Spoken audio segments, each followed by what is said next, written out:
What's up, gangsters? Welcome to your 49th Android tutorial for the new Boston, again with me, Travis. What we're going to do in this tutorial is work within our opened class, and also our our data class as well, kind of get the basic setup for our start intent for result for the most part, or start activity for result. So what we're going to do basically first is set up a new variable, or set up these radio buttons to do something. Sorry, I was reading something on my other computer, so sorry if I was kind of sidetracked there. But what we're going to do is basically set up a string variable. So we'll call this string, or we're going to set up a new variable above our class, and we're going to say send data. That's what we're going to call this. So we're going to set send data up within our switch case down here. We're going to say these are kind of the answers for the most part. Did we set up an answers? Not positive. No. Alright. So we're going to say send data, and we're going to say if it's crazy, we're going to say probably right. In quotations, copy, paste, definitely right. And both will say spot on. I don't know. I hear a lot of British people say spot on. I think that's what they're saying. I don't know. But that's what we're going to roll with. So there we go. We basically set up our new text variable. And all we're going to do is set up our text view that we set up here, I believe. Yeah, test. And that's the text view below all of our radio buttons in our radio group. We're going to do that outside of our switching case, so we're just going to say test.setText.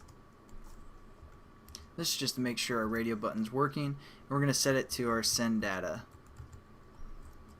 So there we go. Basically, as you can see, here's our switching case, but we're still within our on-check change listener right here. So basically it's going to go through the switching case, set this data up according to which radio button's pressed, and then it's going to break the switch statement, and it's going to call this method where it's going to change the test text. So there we go. We basically set that up, and now we're going to set up our just kind of messing around as well. We're going to set up our start activity for result. So how we're going to do that is basically we're going to set up an intent, and well, first let's use the method start activity for result. We're going to say I because that's what we're going to label our intent, and now all we have to do is basically start our activity for result, and we also have to set 0 as well. This is just kind of a default value that the start activity for result takes in. As we used in the previous tutorial, I believe we set up a variable and we set that variable equal to 0. Basically, just you can also use 0. It's just kind of a default, no biggie. And then we're going to set up an intent, obviously. So we're going to call this intent I. We're going to set it equal to basically, again, the same way we set up our last activity for the most part. So we're going to say, or yeah, our last tutorial, I believe it was. So we're going to say intent I equals new intent. I'm just going to copy this line here, and again it gives it the context of this class and what class it wants to open, so it kind of has a reference. And then anytime we use this start activity for result, we need to import that method basically on activity result. So I'm just going to right click again, go to source, override implement methods, and this comes from our activity class. So we're going to say on activity result right here. Again, it takes in 2 integers and an intent. I'll break this down more as we use this method, but basically we've set this method up now, and that's pretty much the end of the tutorial.